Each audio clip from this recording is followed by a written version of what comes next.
नमस्कार दोस्तों। इस क्लास में हम लोग बैंक के राष्ट्रीयकरण के बारे में जानेंगे।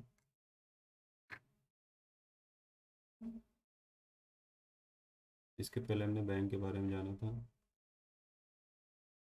तो आइए जानते हैं कि राष्ट्रीयकरण क्या होता है।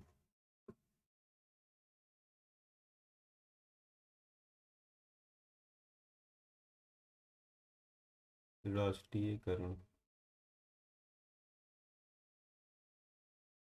राष्ट्रीयकरण का अर्थ होता है कि जैसे कि कोई भी अगर बैंक प्राइवेट है और इस बैंक के 51% शेयर या फिर 100% शेयर जो है, 100% शेयर भारत सरकार अगर खरीद लेती है, भारत सरकार खरीद ले तो उसको राष्ट्रीयकरण कहा जाता है, उसको नेशनलाइजेशन कहा जाता है। ठीक है। अगर सरकार के वही उल्टा हो जाए, 100% शेयर या 51% शेयर प्राइवेट शेयर होल्डर खरीदें तो उसको प्राइवेटाइजेशन कहा जाता है, जो कि अभी हो रहा है प्रेजेंट टाइम में। तो स्टार्टिंग में क्या हुआ था, राष्ट्रीयकरण जो हुआ था, तो उस समय प्राइवेट बैंकें बहुत सारी थी, व्यापारी और राजाओं ने बैंकें खोल ली थी। तो एक तरीके से कह सकते हैं कि कुछ जैसे कृषि और इंडस्ट्री उद्योग, इन दोनों को लोन देना बहुत ज़रूरी था और इसमें एक समानता लाई है। ठीक है। इसके लिए कहीं ना कहीं बैंकिंग सेक्टर में बहुत मतभेद था और उसको दूर करने के लिए राष्ट्रीयकरण किया गया, जो कि इसका मेन ऑब्जेक्टिव था। तो नेशनलाइजेशन की यहाँ पे डिफिनीशन दी है, इसको आप लोग देख लेंगे, इंग्लिश में लिखा हुआ है, हिंदी में मैं समझा दे रहा हूँ पूरा।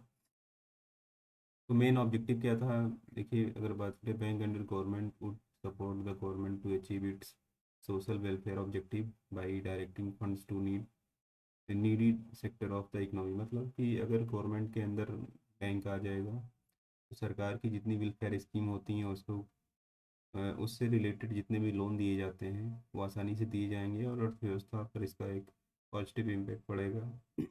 दूसरा, प्राइवेट बैंकों की मोनोपोली खत्म हो जाएगी। तीसरा, talking banks to village could help bridge the rural urban divide. मतलब शहरी और ग्रामीण क्षेत्र का जो भेदभाव है वो दूर हो जाएगा अगर राष्ट्रीयकरण होगा तो। With the nationalisation agriculture and allied activities could be given more funds.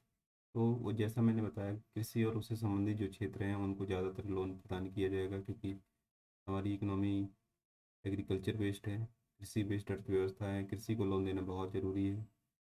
तो हमारा जो 5 ईयर प्लान भी था उसका भी प्राइमरी उद्देश्य था, मतलब मुख्य उद्देश्य था फर्स्ट 5 ईयर प्लान का एग्रीकल्चर ही था।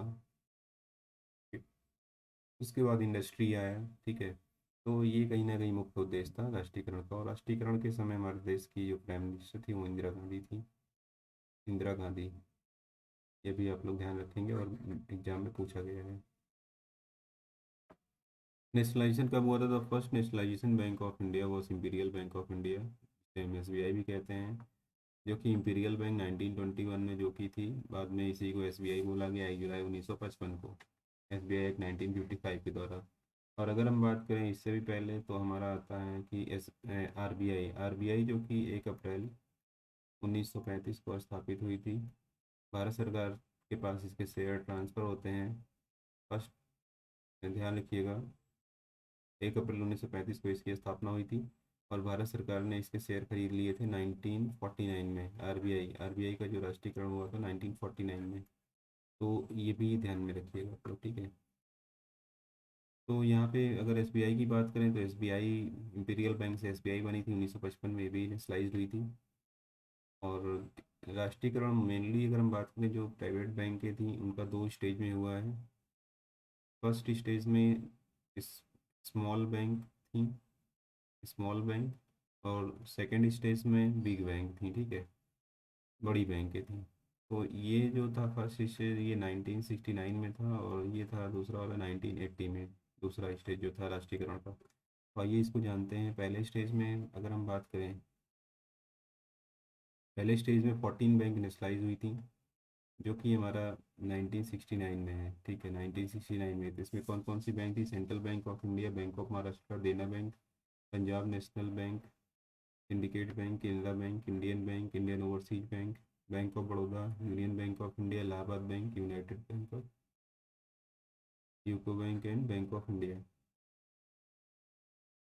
इसके बाद दूसरा चरण था 1980 में। 1980 में जो बैंकें नेशनलाइज हुई, तो सेकंड फेज था जब इनका राष्ट्रीयकरण हुआ था, ध्यान रखिएगा। तो यहाँ पे 6 बैंकें थी, Punjab and Sindh Bank, Vijaya Bank, Oriental Bank of Commerce, Corporation Bank, Andhra Bank, New Bank of India. बाद में न्यू बैंक ऑफ इंडिया 1993 में पंजाब नेशनल बैंक के साथ, पीएनबी के साथ मर्ज कर दी जाती है। तो उधर 14 बैंक और उधर 5 बैंक मिला के 19 नेशनलाइज बैंक हमारे देश में रहती हैं, ठीक है, नेशनलाइज बैंक। अभी क्या हुआ है कि ये बैंकें भी आपस में मर्ज कर दी गई हैं, आपस में ये बैंकें मर्ज कर दी गई हैं। इसका पूरा मैंने डिटेल इसके पहले वाले वीडियो में मैंने बताया, उसको आप लोग देख लें, ठीक है।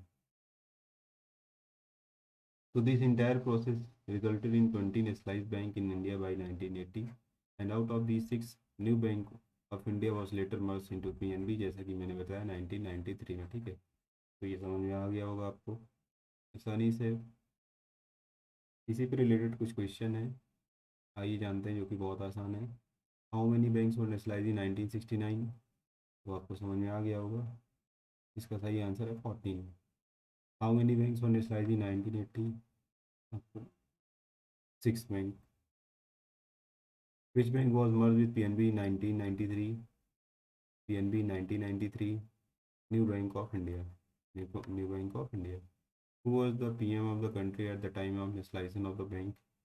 इसका सही आंसर होगा इंदिरा गांधी। ये सारे ऑब्जेक्टिव क्वेश्चन IBPS पूछ चुका है, वही क्वेश्चन मैंने रखा है। यहाँ से एक दो क्वेश्चन एग्जाम में पूछ ले जाते हैं, तो बहुत इंपॉर्टेंट पार्ट है। इतना जो भी बताया इसको अच्छे से नोट कर लें, याद कर लें। Thank you.